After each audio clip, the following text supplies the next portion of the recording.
அனைவருக்கும் வணக்கம். பசுபதிநாத் கோவில் உலகில் உள்ள மிக பெரிய இந்து கோவில்களுள் ஒன்று.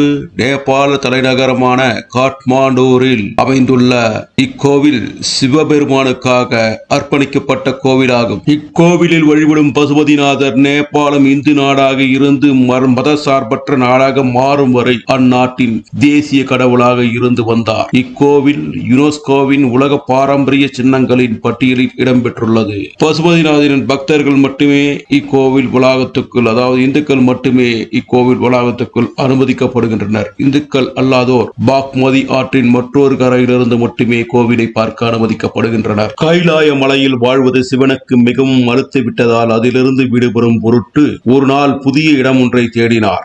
இறுதியில் காட்மாண்டு பள்ளத்தாக்கை கண்டுபிடித்தார். யாரிடமும் கூறாமல் தன்னிடத்தை விட்டு பிரிந்து பள்ளத்தாக்கில் வசிக்கலானார். பிற கடவுளர் அவரது மறைவிடத்தை கண்டுபிடிப்பதற்குள் அங்கு பசுபதி என்ற பெயரில் விலங்குகளின் கடவுளாக புகழ்பெற்று போற்றப்பட்டார். பிற கடவுளர் அவரை தேடி அங்கு வந்தபோது அவர் ஒரு பெரிய பான் வடிவில் மாறுவேடம் பூண்டார். இக்கோவில் அமைந்துள்ள பாக்மதி ஆற்றங்கரையில் ஆரிய படித்துறை என்றழைக்கப்படும் தகனம் செய்யும் சுடுகாடு உள்ளது. இங்கு உயிர் பிரிந்து உடல் எரியூட்டிய பின் நற்கதி கிட்டும் என்பது இந்துக்களிடையே உள்ள ஒரு நம்பிக்கையாகும். இந்தியாவில் காசியும் அதே நம்பிக்கை பெற்றிருக்கக்கூடிய ஒரு தலம் என்பது குறிப்பிடத்தக்கது.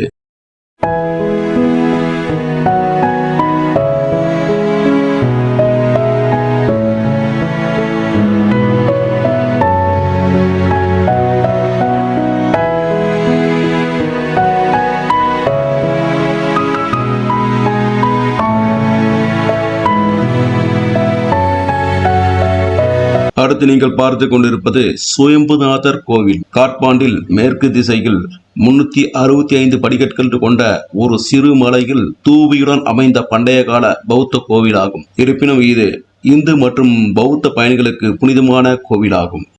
சுயம்புநாதர் வளாகம் ஒரு பௌத்த நினைவு தூணையும் பல கோவில்களையும் கொண்டுள்ளது. கிறிஸ்துவ பிறப்புக்கு முன் லிச்சாவி அரச குடும்பத்தினால் எழுப்பப்பட்டதாகும். சுயம்புநாதர் கோயில் வளாகத்தில் புத்த விகாரம், தூண், அருங்காட்சியகம், நூலகம் ஆகியவை அமைந்துள்ளன. படிக்கட்டுகள் வழியாக செல்லும் பொழுது முதலில் பெரிய அழகிய வஜ்ராயுதத்தை காணலாம். பின்னர் பெரிய வெள்ளை நிற அரைக்கோள் வடிவ கோவிலின் கூரை மற்றும் 4 புறத்தில் புத்தரின் கண்கள் வரையப்பட்ட தூண்களை காணலாம். சுயம்பு புராண கதையின்படி ஒரு காலத்தில் காட்மாண்டு சமவெளி முழுவதும் தாமரை மலர்களால் நிறைந்த நீரால் சூழப்பட்டு இருந்தது. பின்னர் இறைவனுடைய அருளால் தானாகவே இச்சமவெளி தோன்றியதால் இத்தலத்திற்கு சுயம்புநாதர் என்று அழைக்கப்பட்டது. பின்னர் காலத்தில் தாமரை மலர் ஸ்தூபியாக மாறியது.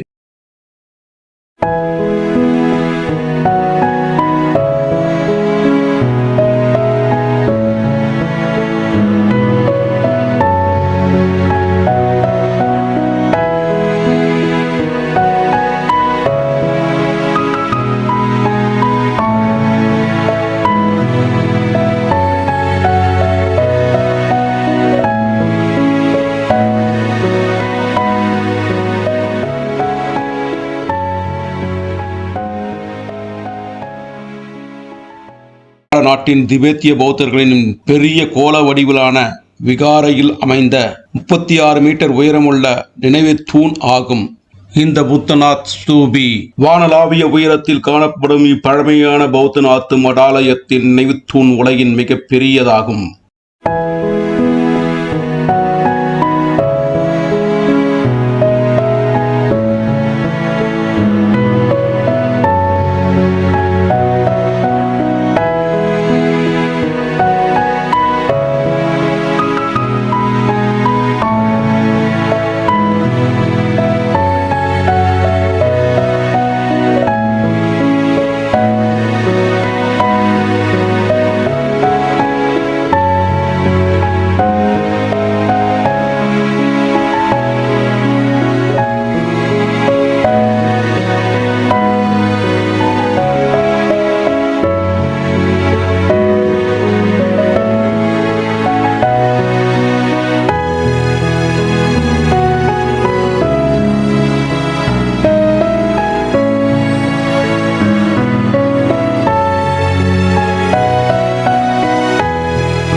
அடுத்து நாம் பார்க்க பொழுது குஷ்யேஸ்வரி தேவி கோவில். இது 108 சக்தி பீடங்களில் 51வது சக்தி பீடமாகும்.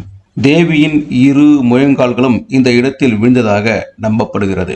இங்கு தேவி மகாமாயா அல்லது மகாசீர் வடிவத்திலும் சிவபெருமான் கபாலி வடிவத்திலும் வழிபடுகின்றனர். குஷ்யேஸ்வரி தேவி கோவில் காட்மாண்டுவின் மிகவும் போற்றப்படும் கோவில்களில் ஒன்றாகும். இக்கோவில் பெயர் ரகசியம், மறைவான அல்லது குகை என்று பொருள்படும். குஷ்யா மற்றும் ஈஸ்வர் சமஸ்கிருத வார்த்தைகளிலிருந்து பெறப்பட்டுள்ளது.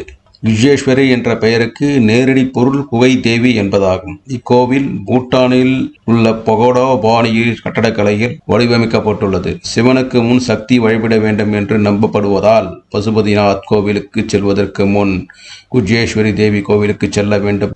பசுபதிநாத் கோவிலுக்கு கிழக்கே சுமார் 1 கிலோமீட்டர் தொலைவில் பாக்மதி ஆற்றின் தென்கரையில் அமைந்துள்ளது இக்கோவில். குறிப்பாக தாந்திரிக வழிபாட்டாளர்களிடையே இது மிகவும் பிரபலமானது. காளி தந்திரம், சண்டி தந்திரம், சிவதந்திரம் போன்ற புனித நூல்களில் இந்த கோவில் குறிப்பிடப்பட்டுள்ளது. இக்கோவில் தெய்வீக பெண் ஆற்றலை கொண்டிருப்பதாகவும் 17 சுடுகாடுகளின் மீது கட்டப்பட்டுள்ளதாகவும் கருதப்படுகிறது. ஒரு தம்பதியினர் இக்கோவிலுக்கு சென்று தேவியின் ஆசீர்வாதத்தை பெற்றால் அவர்களின் உறவு அடுத்த 6 பிறவிகளுக்கு பாதுகாப்பாக இருக்கும் என்று நம்பப்படுகிறது.